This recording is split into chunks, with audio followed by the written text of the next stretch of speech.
Think of the great empires in history.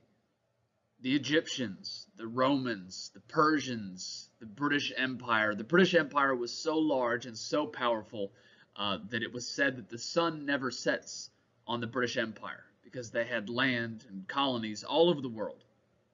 Today, the United States is the most influential, significant, powerful nation on earth. It's hard to argue against that. But when did the United States become a world power? When did they emerge as one of the world's most influential nations? It's really only been about 100 years. We are what some would call a young superpower. And what we're going to be looking at in this unit is the time period where the United States begins to emerge as a world power. We just finished our unit on the Progressive Era, where we looked at the United States' domestic issues, what was going on inside of our borders. Well, during this same time period that all of those reform movements are going on in the Gilded Age and the Progressive Era, we are also starting to look outside of our borders to expand our nation, our influence, and our importance on the world stage. So in this unit, we'll be looking at America, the rise of a world power, and this term imperialism. So let's read this quote.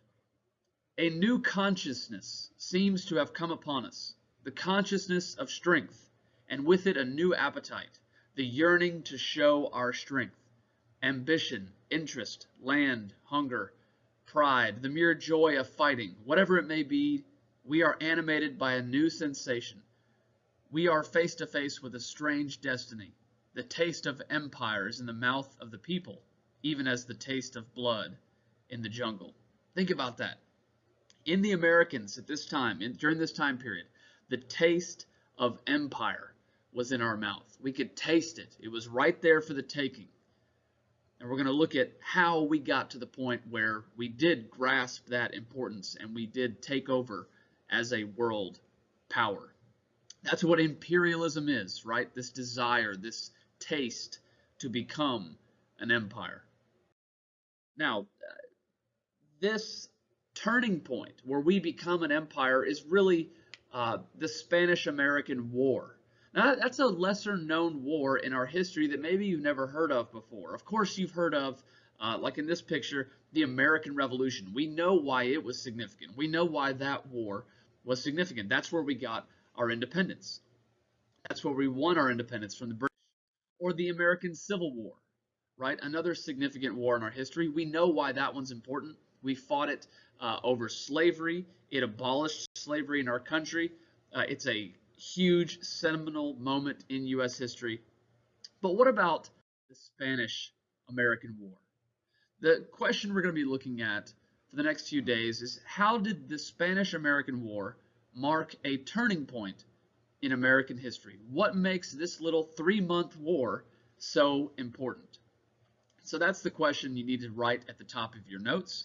And don't forget to take notes while you're watching this video, and make sure you watch this video from start all the way to finish, because you need all the notes inside of this video. So the Spanish-American War was fought in 1898. Just a brief description of it real quick. It's basically a 3-month conflict between Spain and the United States. That sums it up in one sentence, right? A conflict between Spain and the United States that only lasted a few months. But what made it so important? Now, before we launch into the war, let's look at the background to the war. And so we're going to look at what was going on with Spain that led to us fighting a war against this country. Now, if you'll remember, if you look on the map, Spain is over here in Europe, right? And Spain was one of the first countries to establish colonies.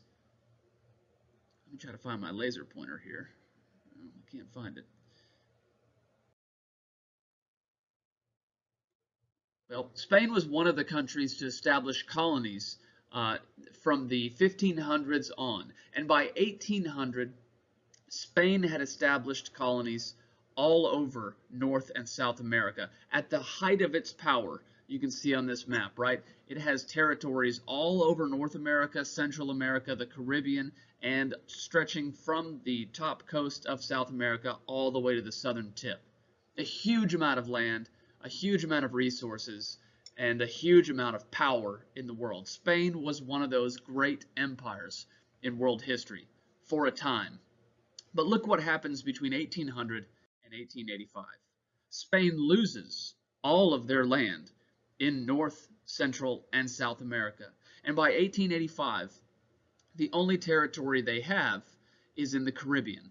In Cuba, they also have some territory in the Pacific, in the Philippines, and a few islands in the Caribbean as well. But their power in the world has really diminished by 1885.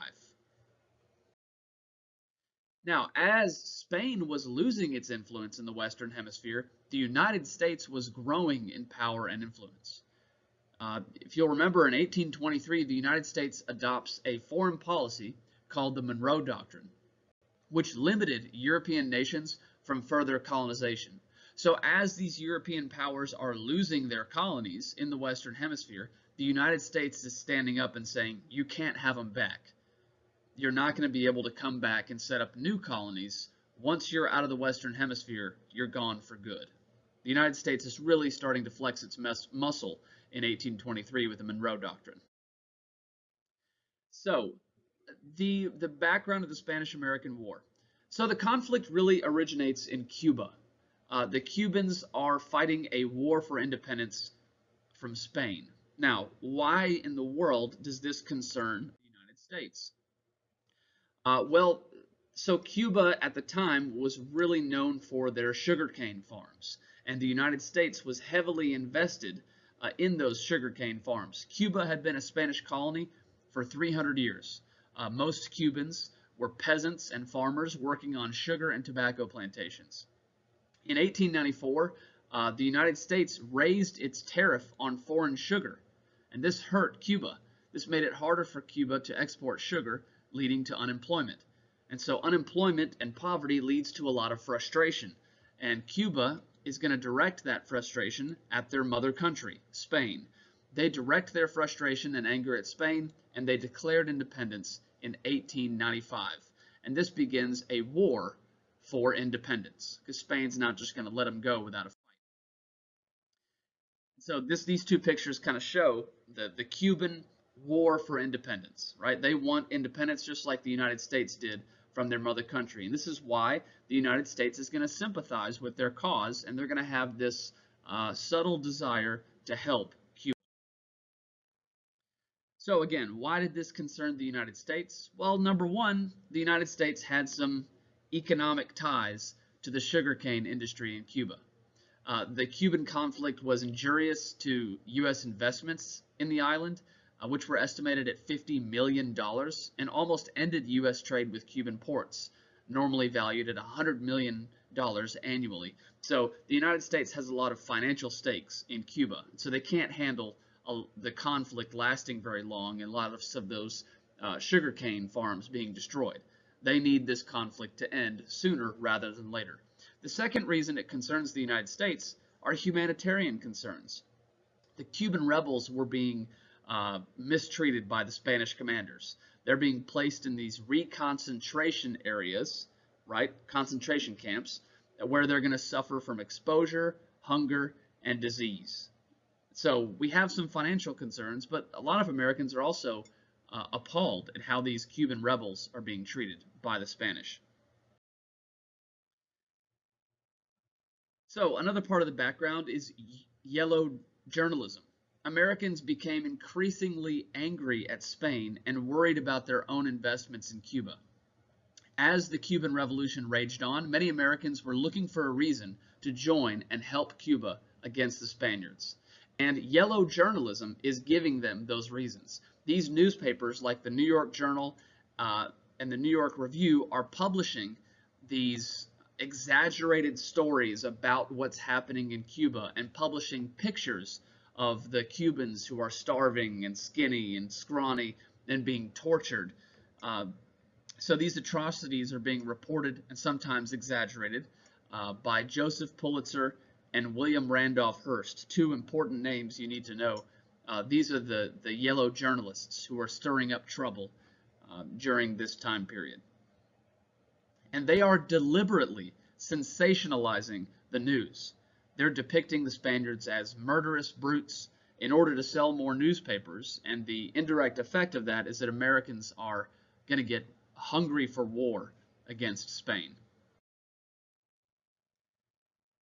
So we see here, right, that there's some cartoons and things appearing in newspapers that are stirring up the Americans' desire to go to war with Spain. So they just need a good reason to do it, and they're going to get a couple good reasons.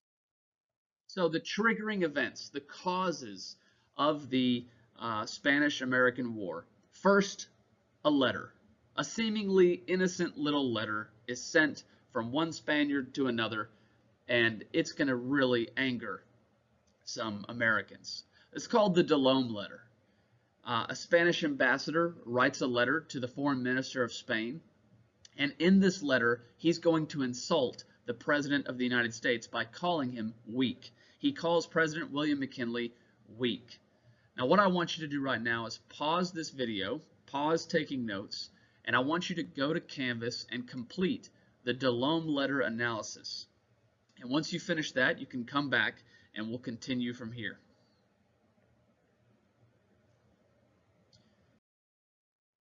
So, the second triggering event is the explosion of this ship right here. This is the USS Maine. The USS Maine was sent to Cuba during the Revolution to protect the lives and property of Americans. The United States was worried, they had some Americans in Cuba during this revolution and they wanted to protect them. Now, when this ship arrived, it was stationed at a place in Cuba called the Havana Harbor. And when it was stationed there, moored in the harbor, it was sunk by an explosion, killing 258 U.S. sailors and injuring many others and obviously destroying the ship. And the question in Americans' minds was this an accident or a deliberate attack by the Spanish? Well, you can already tell where this is going, right? The truth doesn't always matter. Sometimes we just believe what we want to believe. So the second triggering event is the explosion of the USS Maine, sunk by an explosion that killed 258 U.S. sailors in the Havana Harbor. And on the right, you can see a picture of the wreckage of that ship that's making everyone so angry. While you're writing those notes, I'm going to take a sip of coffee. Cheers.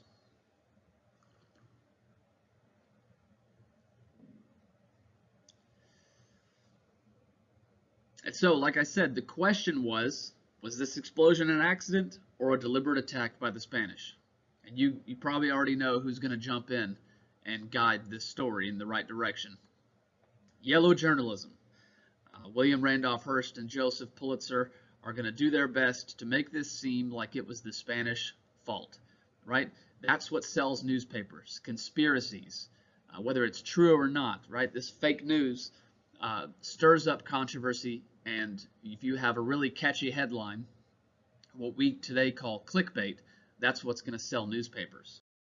And so the yellow journalism newspapers are going to be just that. They're clickbait.